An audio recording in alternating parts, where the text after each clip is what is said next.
After a couple of more fillery episodes, we finally get to one which pertains to the actual story of this season, and that's a Birthmark, a Raven episode, as this is Raven's turn for a story arc season. The episode opens on Dr. Light, a character who I'm still not going to get into in my videos, but who I still really don't like seeing in my kids' cartoons because of some of the stuff that he's done in the comics. Like, they try to play him for a joke.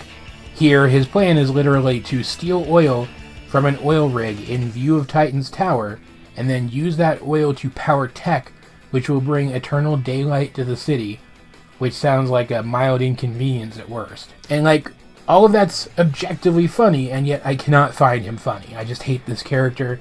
Thankfully, he turns himself into them really quickly, so he's not in the episode much. And the conflict with him does lead directly into the plot of the episode. They realize, as they're getting ready to go take him to the police, that it's midnight, which, according to Cyborg, is just in time for them to get donuts. For some reason. Like, is that a thing? Do donut shops open at midnight? And I just have never heard that before in my entire life. It's possible. There's a lot of things I haven't heard, I'm sure. But the other Titans are surprised, for some reason, when Raven doesn't want to go get donuts with them on their way back from dropping a supervillain off at the police. Like, I know she's not as introverted as she used to be, but she's still an introvert, and it's still midnight. She does make mention, though, of her problem being with the specific day that it has just become, which causes the other Titans to look into it and realize that it's her birthday, throwing her a surprise party later on that day, which she uses her powers to completely destroy, and not even because they broke into a secret file that she kept on the tower computer. It's literally just because she doesn't want to think about what day it is. Robin recognizes that something's wrong. They did connect minds back in Haunted, so on that level, the two of them understand each other better than anyone else. He even offers to go into her mind and help her deal with whatever is bothering her, which is super cute. Like, I didn't understand my first time through watching this show why people ship these two characters, but watching this episode again, as an adult person, I get it. Still, she says no, because she of course knows what's going on, whereas he doesn't, and she's clearly trying to protect him, and honestly, anyone who knows anything about Raven's story in the comics should understand what's going on here. But we'll get to that when we get to it. I'm not going to talk about it that much in this particular review, because obviously all this stuff's going to happen. It's all going to come to a head at the end of the season. So Raven goes back to her room. She's trying to meditate. It's only a few hours now until her birthday is over. She just wants it to be over. But she sees a vision where a deep voice keeps telling her about destiny and portals, and she sees a burning symbol on the wall of her burning room. This causes her to scream, which draws Robin's attention. He shows up at her door to see what's going on, but before they can talk anymore, an alarm goes off. They're called to a factory where an intruder has been reported, and it turns out to be flippin' Slade. He has been resurrected. He now bears that same glowing fiery symbol on his forehead, and he has fire-based superpowers, which seem to be very similar in function to Raven's powers. They fight him, and he tears right through them. They have no chance at all. Raven is the only one who seems to, but she seems almost reluctant to use her powers to fight him, aiming simply to avoid him as much as possible. He keeps talking about wanting to deliver a message to her, touching her and burning her sleeves away, seemingly branding her with similar glowing symbols, though we learn later on that he's just ripping the clothing away to expose symbols that are already there. And he ends up bringing the entire factory down on the Titans. Robin, in particular, is in a really bad spot. He's about to be crushed by one of those giant gears that only exist in fiction. And Raven, not wanting to see him hurt, in an outburst of power, freezes time. Like, not just in that one building, but like all of it, everywhere. All except for flippin' Slade, who seems to be immune. It's crazy. She unfreezes Robin, in part to get him out from underneath that gear, because time's going to restart eventually, and in part because he's the one most likely to understand what she's going through, and she needs somebody. And the two of them run from Slade, and they try to fight, but it doesn't matter. No matter how much damage they do to him, he just keeps coming. He seems unkillable. And eventually he knocks Robin out, and it's down to just him and Raven. And he catches up with her and delivers the message. And I don't remember the exact wording of it, and I didn't write it down because it doesn't really matter. The point is, something's going to happen. Raven knew it was going to happen. She can't stop it. She even tells Robin a little bit about it while he's kind of half-conscious at one point, that when she was born, the monks of Azarath, I think is what they're called, looked into her future and saw that a disaster would, if not happen on this particular birthday, then it would start on this particular birthday. And that's what this is. That this is in some way related to that. She doesn't get any more specific than that, but we do get little hints at what's going on.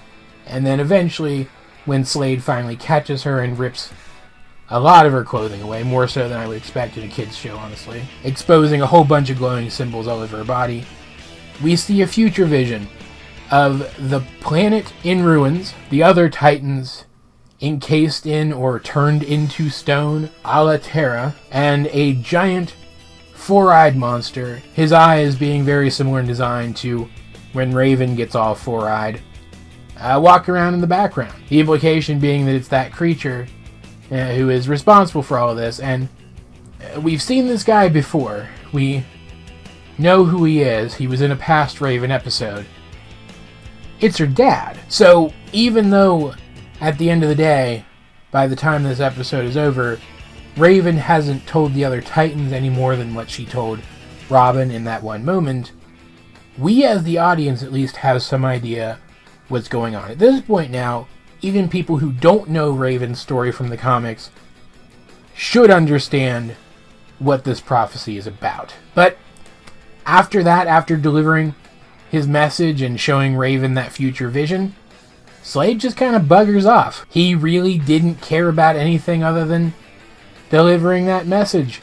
So Raven, in another outburst of power, starts time again while the Titans go home, and even though her birthday brought all those terrible things, primarily Slade with superpowers, the other Titans still want to celebrate the fact that she was born and that she's in their lives, and so they throw her another party, and this time she actually partakes in it, but she doesn't, as I said, tell them any more about what's actually going on.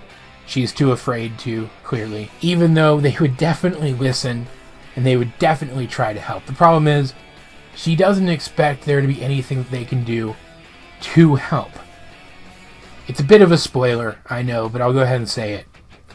She expects that just by being alive, at some point in the near future, she's going to kill all of her friends, and so rather than bum them out, she just wants to let them have as much fun as they can before they die. How depressing is that? This episode's absolutely fantastic. As build-up, I can't think of a better episode of this show than this.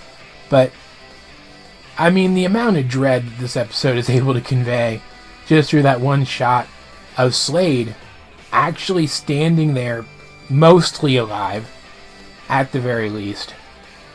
It's phenomenal. And the entire episode already has tremendous atmosphere to it, but then once time freezes and everything looks all weird and ethereal, it just gets cranked straight up to 11. It's all creepy and moody, and Slade's chasing after Raven like the frickin' Terminator. It's all fantastic, every single second of it, except for the Dr. Light stuff at the beginning. It's obviously a much more serious episode than most Teen Titans episodes. Even the previous episode, which was also pretty serious, had more comedy stuff in it than this one did. And I will say that I didn't get the impression after Haunted that this bond between Raven and Robin would actually exist in the form that it takes in this episode, so that's a bit of a retcon here. But man, it just works so well. Raven is already, I think, one of the better characters in this show. Raven is already, I think, one of the better characters in this show for having serious plot lines revolve around her, right? And then this episode shows us definitively that as cool as her storylines have been, as serious as her storylines have been up to this point, they're about to get even so much better. And I realized when I went back to rewatch this episode in preparation for the review that I hadn't actually rewatched it since watching the rest of this arc. And man, it is so much better going back and rewatching it after having watched the rest of this arc and knowing where it's going and knowing the source material enough to at least have an idea of what form this storyline took in that. Raven is definitely my favorite character in the show already, so any episode that showcases her character in any sort of meaningful way is going to be high on my list. But again, as I said before, as build-up goes, this is probably the best episode in the entire series.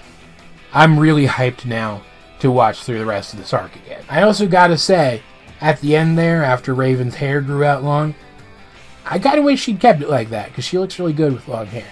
That's beside the point. As per usual, guys, I'd like to know, what do you think of Birthmark if you have seen it?